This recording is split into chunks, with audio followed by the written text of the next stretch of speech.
Kesabaran ada 3. Yang pertama, sabru ala taatillah, sabar ketika menjalankan ketaatan kepada Allah. Yang kedua, asabru an maksiatillah, sabar dalam meninggalkan maksiat Allah Subhanahu wa taala. Dan yang ketiga, asabru alal aqdar al mu'limah, sabar atas musibah-musibah yang menimpa. Ketiganya butuh kesabaran, terutama di zaman kita sekarang ini. Dalam menjalani ketaatan, kita butuh sabar. Dalam berbakti kepada kedua orang tua, kita butuh sabar.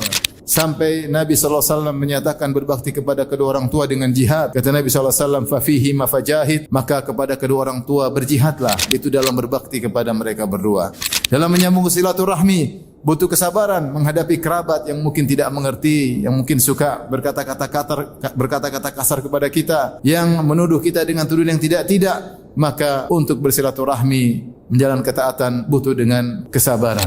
Untuk senantiasa salat 5 waktu berjamaah butuh kesabaran. Untuk bangun malam, salat malam bermunajat kepada Rabbul Alamin butuh kesabaran. Melawan rasa kantuk butuh kesabaran. Dan berbagai banyak ketaatan yang kita lakukan, kita butuh kesabaran.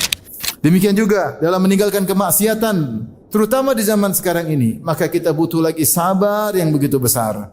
Sabar untuk tidak melihat yang haram, menundukkan pandangan. Jangan saya mata ini melihat yang diharamkan oleh Allah Subhanahu wa taala. Sabar untuk tidak menonton film-film yang menggoda, film-film yang hanya menghabiskan umur kita, yang menampakkan aurat wanita, yang berisi tentang keharaman-keharaman, tradisi-tradisi orang-orang barat yang buruk yang kita tonton setiap hari. Demikian juga sabar yang ketiga, sabar ketika menghadapi musibah-musibah yang tidak menyenangkan. Dengan meyakini bahwasanya musibah-musibah tersebut semuanya dari Allah Subhanahu wa taala, dan Allah tidaklah menimpakan musibah kecuali ada hikmah di balik itu. Kata Allah Subhanahu wa taala, "Ma asaba min musibatin illa biiznillah, wa may yu'min billahi yahdi qalbah." Tidak ada musibah yang menimpa kecuali dengan izin Allah Subhanahu wa taala. Dan siapa yang beriman, maka Allah akan beri hidayah kepada hatinya. Itu siapa yang menerima musibah tersebut, dia pasrah, dia tahu itu dari Allah Subhanahu wa taala. Dia tahu bahwasanya musibah tersebut tidak menimpanya kecuali demi kebaikannya.